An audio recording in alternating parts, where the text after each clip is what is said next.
Gandhinagar collector કચેરીએ ખેડૂતોનો વિરોધ. ભારતમાલા પ્રોજેક્ટના વિરોધમાં ખેડૂતોએ વિરોધ નોંધાવ્યો છે. 30થી 35 ગામના ખેડૂતો ભારતમાલા પ્રોજેક્ટનો વિરોધ કરી રહ્યા છે. કલેક્ટર કચેરીના દરવાજા બંધ કરાતા ખેડૂતોમાં રોષ જોવા મળ્યો છે. ગાંધીનગરના ખેડૂતો કલેક્ટર કચેરીએ પહોંચ્યા. 35 ગામના ખેડૂતોનો ભારતમાલા પ્રોજેક્ટનો વિરોધ છે. કલેક્ટર કચેરીના દરવાજા બંધ કરાતા ખેડૂતો વિફર્યા. તો ખેડૂતોએ પોતાનો વિરોધ નોંધાવ્યો.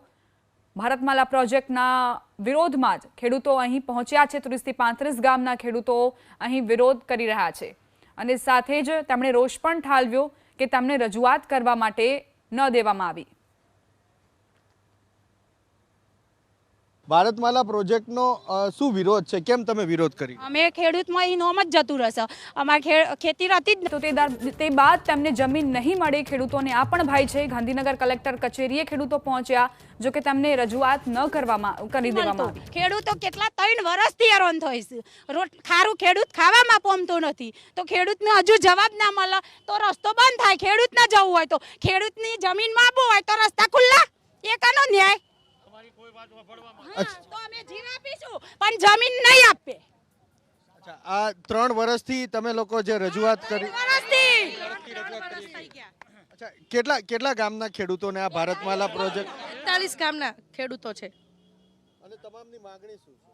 એ જ કે ભારતમાલા બંધ કરો. અમારી રોજીરોટી એ છે અને એ જ લઈ લેશો તો અમે શું ખાઈએ છીએ? બધાના પંખીડાના માળા વિખાઈ જશે. આજે જ્યારે અહીંયા રજૂઆત કરવા તમે આવ્યા, બલરામ ભવનથી અહીંયા રજૂઆત કરવા માટે આવ્યા, કલેક્ટર કચેરીમાં કોઈ મળે છે? નથી મળતું. કોઈ મળતું નથી. કોઈ મળતું નથી. કોઈ દરવાજા જ બંધ છે. કોઈ મળતું નથી. દરવાજા બી બંધ કરી દે છે. અમે તો જાણી ચોર આવીએ એમ પોલીસ એટલી બધી લાઈન મૂકી દે છે અને અમારી કોઈ માગ સ્વીકારતા નથી. કોઈ અધિકારી બી મળતા નથી. આના પહેલા બી અમે રજૂઆત કરી હતી, ત્યારે બી કોઈ નતા મળ્યા અમને.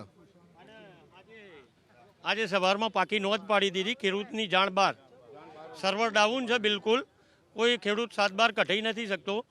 એ જોઈ ના શકાય એટલા માટે એમને પાકી નોંધો પાડી દીધી. અચ્છા, પાકી નોંધ અને કાચી નોંધ એ શું હોય? રોડની તમારા 7 બારની અંદર હકો એક્સ્ટ્રા નોંધ પાડી દે એટલે તમે એના ખેડૂતની જમીનમાં તમે કોઈને લોન લઈ ના શકો, કોઈને વેચી ના શકો. એ રીતનો એમને એમના જાતે કાયદો ખુદને ભારતમાલા પ્રોજેક્ટમાં લઈ લીધી એટલે ભારતમાલાની થઈ જાય. અમારી જમીન જ ના રહી.